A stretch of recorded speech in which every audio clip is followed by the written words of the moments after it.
트레이더들이 많이 예측을 해놨냐면 7월 중순에는 아마 상승 베팅 많이 해놨고요. 7월 말에 하락 베팅 많이 해놨고요. 다시 상승 가는 베팅 많이 해놨거든요.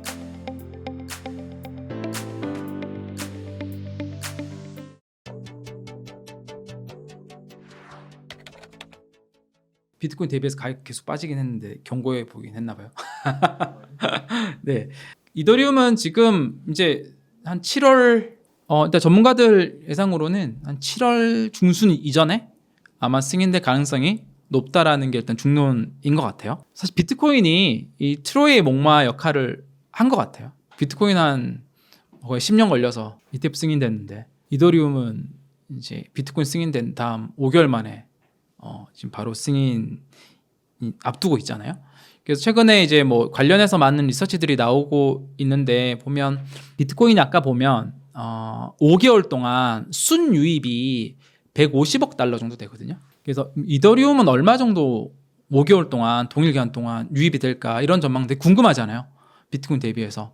그래서 지금 나온 전망들 보면 비트코인이 한 이더리움 시가총액 한 3배 정도가 돼요. 3배 정도도 되고 이제 거래소들의 여러 가지 뭐 거래량들 이런 것도 감안했을 때 이더리움은 이제 그 한 30% 정도인 50억 달러 정도가 유입되지 않을까라고 하는 게 이제 최근에 그 갤럭시 디지털에서의 전망이고요. 매월 한 10억 달러 정도 유입되는 거거든요.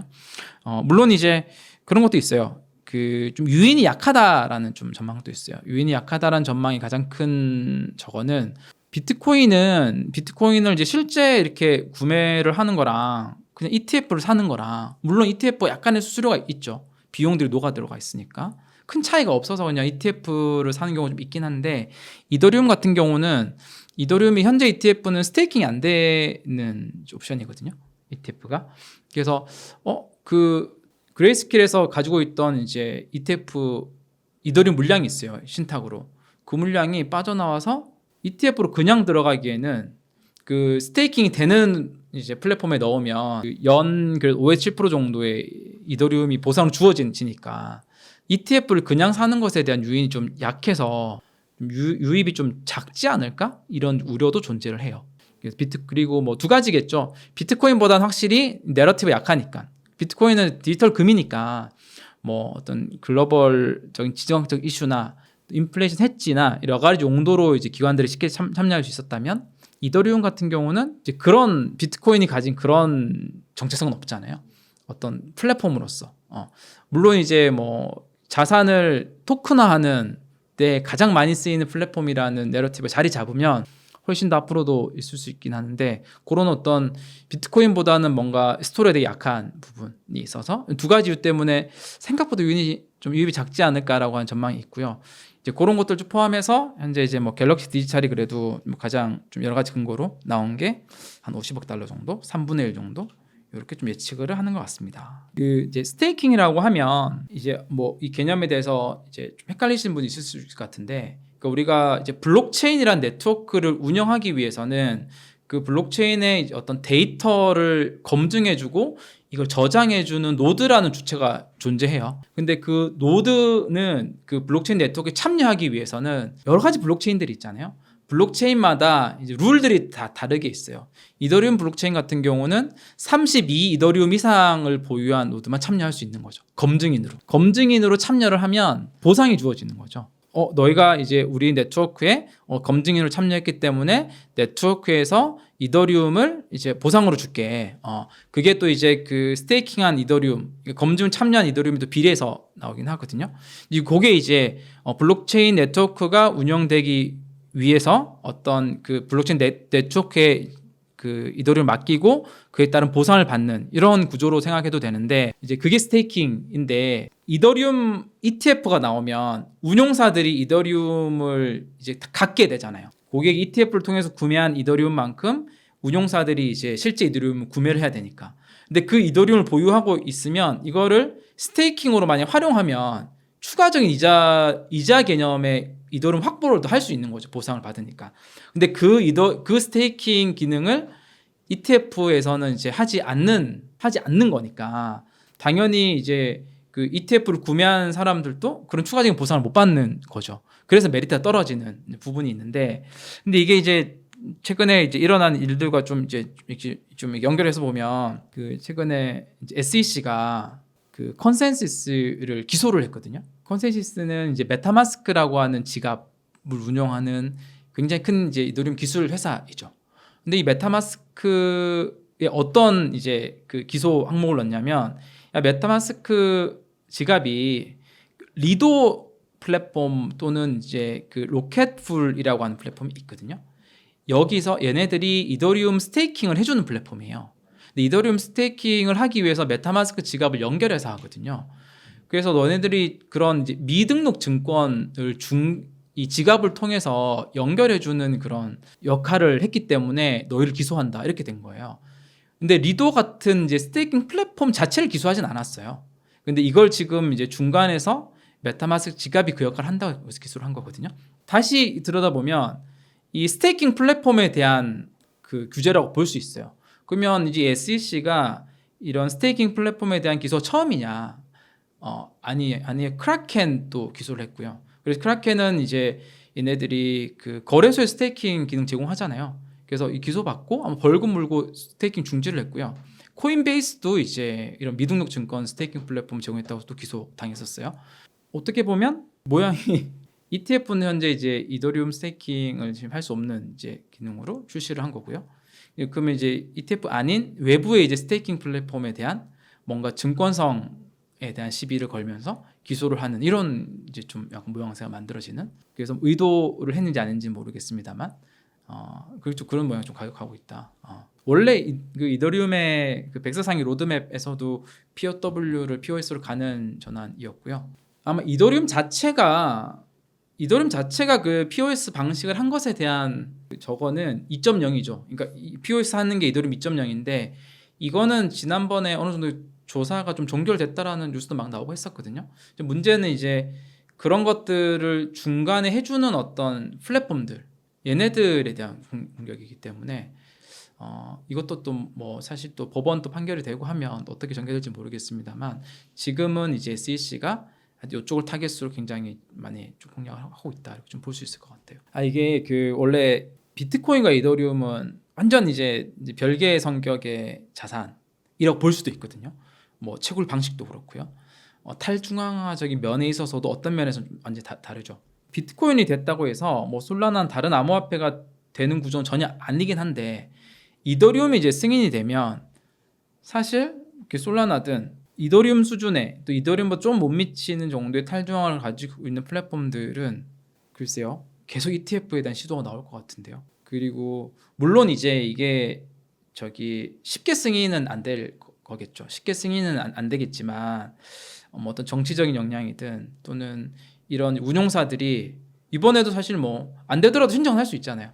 그래서 이번에도 뭐 시장에서는 이제 솔라나 ETF 신청 들어갔잖아요. 안 될 거다 라고 한 신청 들어가니 가격이 오르잖아요. 뭐 이런 비슷한 행위들이 이제 다른 이제 암호화폐 계속 시도가 될 수도 있지 않을까? 이더리움이 됐기 때문에 사실 그렇게까지는 연결하는 게 좀 조심스럽기는 해요. 저 개인적 입장에서는. 그러니까 물론 이제 비트코인과 비트코인 채굴과 이쪽에서는 그 크게 컨선이 되는 게 없거든요. 그리고 이게 이제 좋은 방향이 맞긴 맞아서 아마 드라이브를 걸 수도 있을 것 같은데, 그게 다른 웹3 밈, 그게 이제 트럼프가 이제 대통령이 되기 전에 되게 그쪽을 선호했다고 해서 실제로 대통령이 되고 나서도 이것들 할까, 이거는 아닐 수도 있다. 우리가 반민구사가 이전에 그 게리 겐슬러가 SEC 의장 되기 전에 게리 겐슬러가 정말 비트코인에 대해서 잘 알고 암호화폐에 대해서 잘 알기 때문에 SEC 의장이 되면 굉장히 친 형태로 할 것이다 라는 전망이 그 당시 있었거든요, 실제로. 근데 되고 났더니 전혀 딴판이었잖아요. 그런 것처럼 이제 그게 뭐 트럼프가 된다고 해서 다른 암호화폐들이 이제 이게 ETF까지 가는데 더 빠르게 갈 만큼 그렇게까지 연결, 아직 좀 조심스럽긴 하네요. 네네. 이제 우리가 이제 가장 전망하기 힘든 게 단기 가격 흐름이잖아요. 근데 지금 그 옵션에 해놓은 이제 그 선물 만기들을 보면 그 이더리움 가격 어떻게 이제 트레이더들이 많이 예측을 해놨냐면, 7월 중순에는 아마 상승 베팅 많이 해놨고요. 7월 말에 하락 베팅 많이 해놨고요. 다시 뒤에 이제 그 상승 가는 베팅을 많이 해놨거든요. 그게 비트코인 흐름이긴 했어요. 1월 달에. 그래서 그렇게 전망하는 것 같은데 모르겠어요. 이제 이게 뭐 딱 비트코인이랑 똑같이 가려는 법도 없고 저는 일단 이더리움 ETF 승인 이 자체의 이벤트 자체의 성격만 따로 떼놓고 보면 수요 면이나 어떤 면에 있어서도 굉장히 좋은 소식은 맞거든요. 그래서 뭐 이제 승인되면 그때부터 분할 매수 계속 하는 게 가장 좋다고 봅니다. 특정 타이밍 노리고 매수매도 노리는 것보다는 그 전략을 가야지 가장 좋지 않을까? 최근에도 보면 시장 불장이 올 때마다 알트코인에 대한 기대를 진짜 많이 하시는 분들 진짜 많아요. 그럴 수 있겠죠. 왜냐하면 이게 뭐 10배, 20배 또는 50배, 100배까지 기대를 할 수 있으니까. 근데 저는 그런 방식이 되게 좋지는 않다고 생각을 하거든요. 이게 아마 대부분 사람들이 그 알트코인의 어떤 미래 가치가 진짜 괜찮아서 분석을 해보고 그렇게 들어간 사람이 많이 없을 것 같아요. 그냥 뭐 얘기 듣고 뭐 많이 오를 것 같으니까 들어가니까 이제 어떤 확신이 없으니까 조금만 가격 흔들리면 또 팔아야 될 것 같고 그런 하다 보면 정말 피폐해지긴 하거든요. 그래서 저는 결론은 사실 지금 이 시기도 비트코인에 집중하는 게 맞고 그리고 이더리움까지도 이제 괜찮다고 보고 정말 투자 자산의 한 10% 정도는 뭐 알트코인에 조금 분배를 해서 여러 가지 시도들을 해가면서 하는 게 좋다고 생각이 들고 이렇게 알트코인의 어떤 추세들을 이제 캡처해서 나오긴 하는데 이번에도 하나 캡처해서 나온 거는 여기 지금 보시면은 2021년도 10월 달이면은 직전 고점 시기잖아요. 이때 탑10에 있었던 암호화폐들이거든요. 물론 비트코인, 이더리움도 있었고 밑에 알트코인들이 되게 많아요.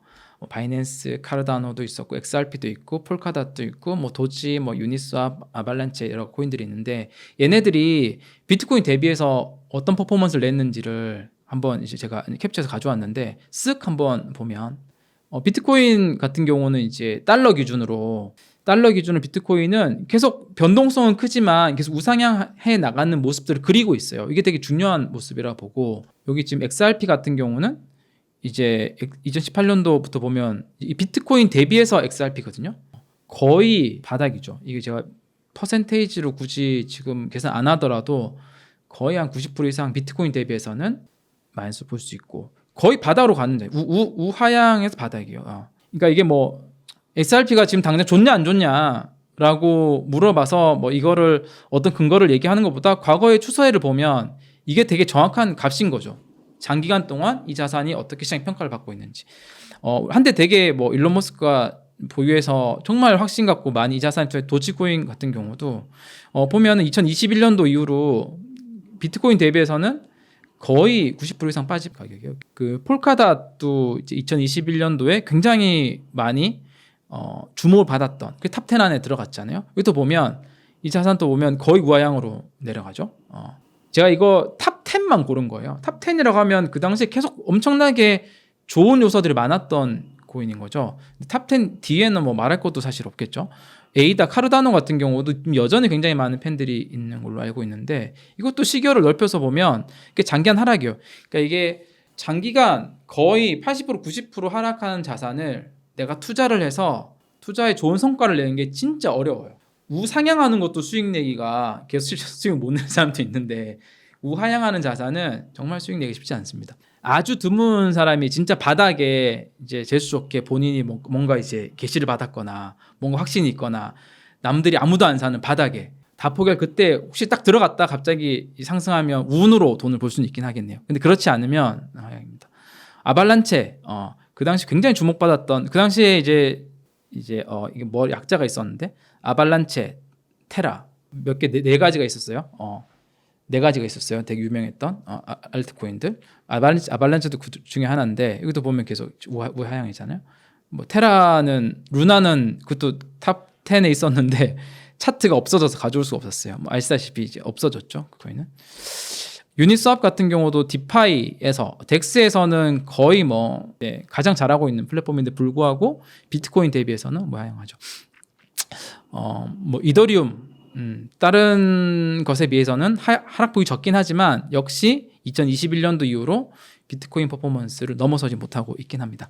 그래서 이제 기본적으로는 비트코인 자체가 장기적으로 좋습니다. 그러니까 비트코인이라서 수익을 적게 내는 게 아니라 이걸 장기적으로 잘 보유를 하면서 이제 되게 아주 일부 자산은 뭐 알트코인들을 배정하면서 이제 해보는 것도 괜찮긴 하지만 근데 상당수가 비트코인은 많이 오르지 않을 거라고 한 전제를 깔고 상당수의 자산을 알트코인에 많이 이제 몇거 많이 있거든요.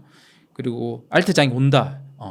이렇게 생각을 하면서 근데 이제 과거와는 또 알트장이 다를 수 있어요. 특히 국내 시장 같은 경우는 뭐냐면은 이용자 보호법이 시행되잖아요. 과거의 상당수는요. 특히 알트코인들 같은 경우는 이제 가격의 급등 이런 것들이 어떤 지금 MM이나 이제 특정 이제 주체들에 의해서 가격 조작이라고 말하기 좀 조심스럽긴 합니다만 그런 형태로 가격 급등과 급락이 많이 일어났거든요. 근데 그런 행위들을 이제 이용자 보호법 나온 이후로 바로 다 처벌을 받아서 과거만큼 자유롭게 대놓고는 못할 거예요. 그러면 알트코인들의 어떤 거래량이나 급등 이런 것들에 영향을 미칠 수밖에 없고 물론 한국 거래소에 있지 않은 이제 역외 거래소들, 뭐 바이낸스나 OKX나 이런 거래소들에서는 여전히 일어나긴 하겠지만 그런 대상들이 훨씬 줄어들긴 하겠죠. 국내 거래소 비중들이 크잖아요. 그런 면에 있어서 너무 이제 알트코인의 비중에 많이 넓히지를 않는 투자 전략을 이제 이 디지털 자산 암호화폐에서는 하는 게 중요하다라는 걸 말씀을 드리고 싶었습니다. 네.